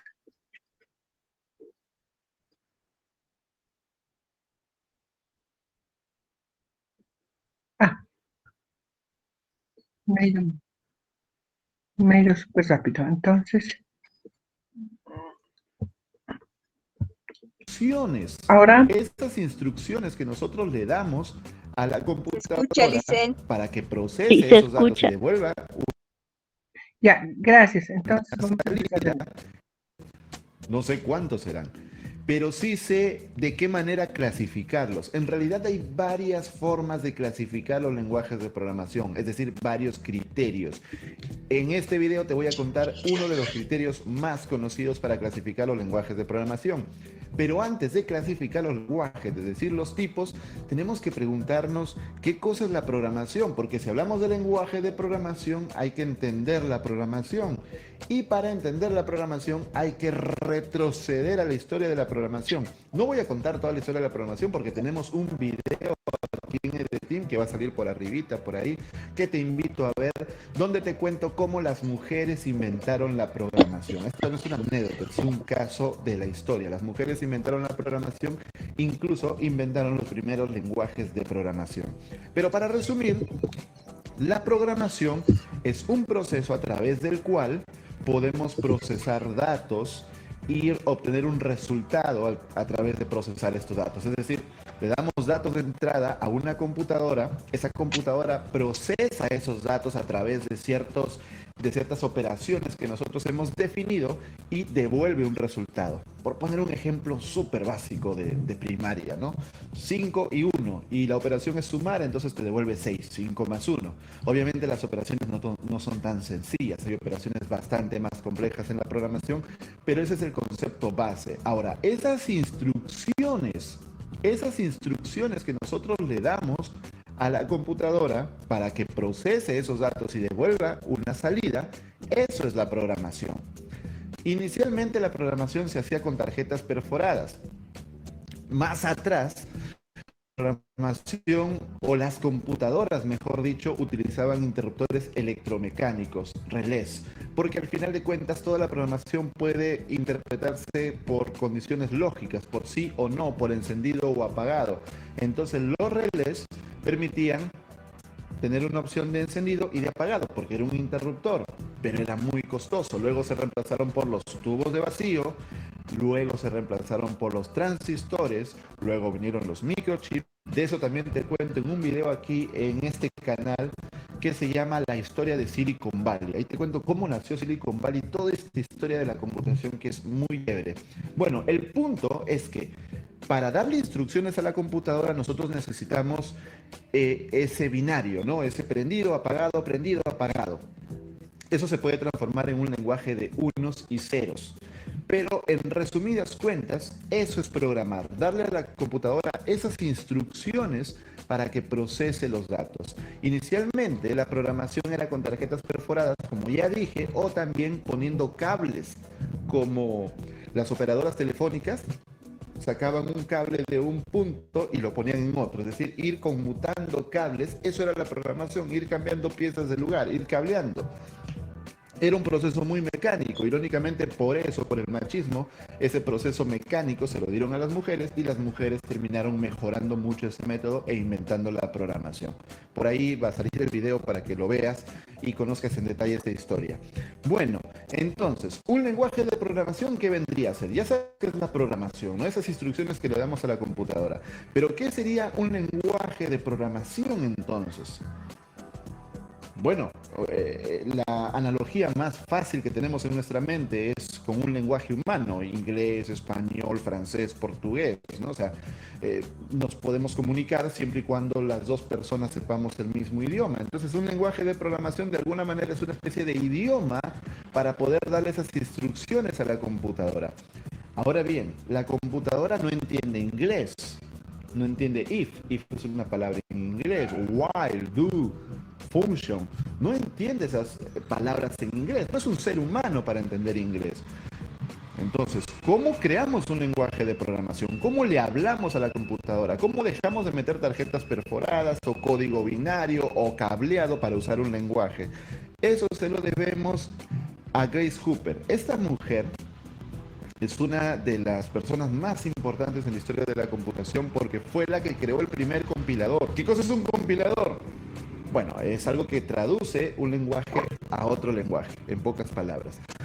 Pero para no adelantarnos, en los tiempos en que se programaba con tarjetas perforadas y cableando, Grace Hopper estaba cansada, aburrida. Ella misma dijo: yo era muy ociosa, muy vaga y se me ocurrió una manera de simplificar mi trabajo. Entonces ella decía: ¿por qué las computadoras no pueden entender inglés? Y la gente se burlaba de ella, le decían: oye, ¿qué estás hablando en serio? Las computadoras aprender inglés, ¿cómo van a entender inglés? No son personas. Pero ella se obsesionó en darle instrucciones a las computadoras en inglés, es decir, de una forma que la gente puede entender, y creó el primer compilador. Es decir, ella podía escribir instrucciones en inglés, en un lenguaje que la gente puede entender, y el compilador se encargaba de procesar este lenguaje en inglés y convertirlo en código de máquina, en código ya que la computadora sea capaz de entender. Y ahí tenemos el primer lenguaje de programación, o los primeros lenguajes de programación, que fueron COBOL y Fortran, cuyas comisiones presidía Grace Hopper. En este punto ya entiendes que las computadoras no entienden inglés, entonces de alguna manera hay que traducir el inglés al lenguaje de máquina, al lenguaje de computadora, y que Grace Hopper creó ese primer traductor llamado compilador. Entonces el primer tipo de lenguajes para esta clasificación es el lenguaje compilado. Es aquel lenguaje que tú escribes el código, tiene que pasar por un compilador que lo traduzca a código de máquina. Y ese código de máquina ya traducido, eso es lo que se lleva a la computadora, que se va a encargar de procesar estas instrucciones. Entonces fíjate este gráfico: el programador escribe el código, ese código debe ser compilado. ¿Quién lo compila? El programador. Él lo compila, no la computadora. Es decir, lo compila en su propia computadora el programador. Estás programando en tu laptop, en tu computadora personal, y tú mismo lo compilas. De ahí viene el clásico chiste de no compilar. En el proceso de compilación, el compilador también es capaz de detectar si hay errores, entonces no te deja compilar y tú tienes que buscar el error, y etcétera, y etcétera. El punto es que cuando tú compilas, creas ya un paquetito de código máquina, y ese código máquina o binario, que no es lo mismo, ya habría que hacer otro video para explicar la diferencia entre código máquina y binario, pero son muy parecidos, ¿no? Pero no son exactamente lo mismo. El punto es que después de la compilación te devuelve un código máquina, y ese código máquina ya lo pones en la computadora que va a ejecutar las instrucciones. Y como es código máquina, obviamente la computadora lo entiende sin ningún problema, porque ya está en su idioma. Esos son los lenguajes compilados, son los primeros lenguajes que han existido históricamente, por obvias razones, ya te conté. Y aquí ya te pongo 3 ejemplos: C#, C++ y Go. De los 3 puedes aprender Go en EDTeam y los otros 2 los vas a poder aprender pronto. Estamos buscando profesores buenos en estos otros 2 lenguajes. Pero si quieres aprender Go, ve a ed.team/cursos/Go. Es un lenguaje muy poderoso, es un lenguaje compilado y que su compilación, como ya te dije, devuelve código máquina. Es decir, ese código máquina lo pones en el servidor y corre a una velocidad sorprendente, porque es código máquina. El siguiente tipo de lenguaje es el lenguaje interpretado. Y si ves este gráfico, es un poquito diferente. Mira, ya no tenemos este compilador por aquí afuera. Ahora es como si estuviera dentro de la computadora que ejecuta el código. Es decir, el programador escribe el código y de frente lo manda a la máquina. Ya no le importa si compila, si no compila, lo manda a la máquina. La máquina tiene un lenguaje o un programa llamado intérprete. No es lo mismo que compilador. Intérprete. Este intérprete traduce el código y lo convierte al lenguaje de máquina. O sea, hace lo mismo que el compilador. Entonces, ¿cuál es la diferencia? La diferencia es que el intérprete lo hace en tiempo de ejecución. Es decir, cuando ejecutas el programa, en ese preciso momento el intérprete se pone a procesar y traducir el código en el lenguaje de programación al código máquina. En ese momento, si no hay ninguna petición, ninguna solicitud, si no enciendes el programa, no hace nada. Mientras que en el lenguaje compilado, el programador debe compilar y el compilado llevarlo a la máquina. Tiene sus ventajas y sus desventajas. La ventaja del lenguaje interpretado es que para el desarrollador es bastante más rápido. No tiene que compilar, simplemente escribe el código y lo manda. Ya está. La desventaja es que, como te habrás dado cuenta, en tiempo real, en tiempo de ejecución, se está compilando, bueno, el término correcto es interpretando, ¿no? Pero se está interpretando el código en tiempo real, por lo tanto es más lento. Es mucho más rápido compilarlo antes, mandarlo ya en código máquina y la máquina lo entiende, pero en ese preciso momento lo está traduciendo mientras se ejecuta. Entonces es un poquito más lento, aunque se ha avanzado bastante en este campo y los lenguajes interpretados hoy por hoy son bastante veloces. No llegan tal vez al nivel de los compilados, pero realmente al día de hoy son muy, pero muy veloces. Algunos lenguajes interpretados muy conocidos son los siguientes. JavaScript, uno de los lenguajes número 1 en toda la industria. Lo único que necesitas es el navegador. En el navegador está el intérprete de JavaScript.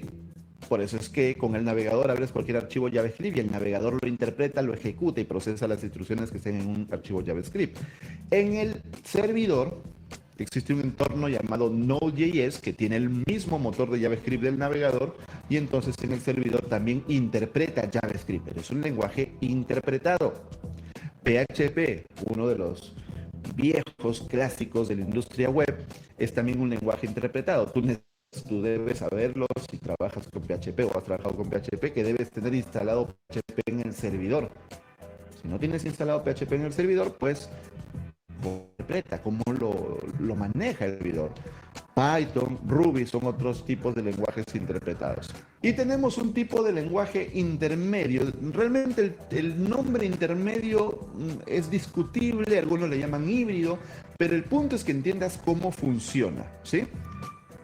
Hay un paso intermedio, como puedes ver ahí. Hay una cosa en el medio llamada bytecode que se ha metido ahí. Y hay como 2 compiladores. Mira, hay 2 compiladores. Esta es una cosa rara. ¿Cómo funciona? De la siguiente manera. El desarrollador escribe el código y lo compila. Sí, él lo compila. Igual que un lenguaje compilado. La diferencia es que esta compilación no devuelve código de máquina. Como ustedes ven acá, se compila y devuelve algo llamado bytecode. Este bytecode es un paso intermedio entre la compilación y la interpretación, digámoslo así. Porque este bytecode se lleva a un entorno que tiene un intérprete. Es decir, este bytecode es interpretado. ¿Para qué nos hacemos tanta vuelta? Te preguntarás, ¿para qué queremos hacer un paso intermedio si de frente podemos compilar o interpretar y ya está? El detalle acá es que al tener este lenguaje o este paso intermedio, podemos ejecutar el mismo programa en cualquier sistema operativo, Linux, Mac, Windows, etcétera. ¿Por qué? Porque lo único que necesitamos en el sistema operativo es ese intérprete de bytecode o la máquina virtual de Java, para ponerlo en el lenguaje que tú me entiendes, ¿no? O sea, si tú instalas la máquina de Java, puedes ejecutar el mismo programa escrito en Java en cualquier sistema operativo. Por eso se pone un paso intermedio. Entonces, la Java Virtual Machine o la JVM va acá. Entonces tú compilas a bytecode y ese bytecode es interpretado por la Java Virtual Machine. ¿Ves? Es un paso adicional, pero tiene su razón de ser, no es por las puras. Por eso es que Java ha sido tan grande por tanto tiempo, porque permitía escribir un programa y ejecutarlo en cualquier sistema operativo a través de este proceso. Obviamente ya te dije cuál es el lenguaje principal, es Java, y también hay otros lenguajes a los que se les llama también JVM o lenguajes JVM o lenguajes Java Virtual Machine, es decir, que dependen de la Java Virtual Machine. Por ejemplo, Kotlin, la gente decía, con Kotlin Java se va a morir, pero es completamente tonto porque Kotlin depende de la Java Virtual Machine. Kotlin es un lenguaje que compila a bytecode y ese bytecode es leído por la Java Virtual Machine. Entonces, no se puede morir Java porque se moriría Kotlin también. Obviamente no se va a morir por Java porque es muy poderoso, pero bueno, respondiendo a la gente que creía que Kotlin iba a matar a Java. Scala también es un lenguaje JVM, es decir, que depende de la Java Virtual Machine para funcionar. Y esos son los tipos de lenguajes de programación. Hay otros criterios, por ejemplo, el lenguaje declarativo, imperativo, según el paradigma, o según si es de alto nivel o de bajo nivel, pero dejo eso para futuros videos. Para no ser muy largo mira, hemos resumido todo esto que te he contado en esa infografía, que te voy a dejar el link por abajo en la descripción para que también vayas y descargues la infografía y la tengas ahí en tus archivos. Además, quiero contarte que si quieres aprender a programar o quieres ser mejor programador... Bueno, cortaremos ahí porque no vamos a hacer publicidad. De todas maneras, pueden ver el enlace. Hay cursos interesantes y la explicación que da me ha parecido la más amena, no tan tediosa como otras. Este tema de lenguajes de programación y todo, lo estamos tocando dentro de la materia como por ser parte del programa y tampoco se preocupe mucho. Quienes quieran profundizarlo y aprender más pueden hacerlo, pero es algo que corresponde a otra disciplina, ¿no? Está bien que lo desmenucemos, sepamos cuáles son las tendencias, que ya hemos visto que es Java, hemos visto que hay otras como Scala y cómo funcionan eso. Y esto como parte de los conocimientos y de la formación de nuestra área. De hecho, esta parte no va a entrar en el examen, pero sí quizás la siguiente parte, pero va a ser eso en el final. Entonces, yo les dejaré ahora descansar, prepararse para la siguiente clase, ya que tenemos el examen, y nos estamos viendo mañana miércoles, no, mañana es jueves. Ya no sé ni qué día es, me he traumado con todo lo que me ha pasado.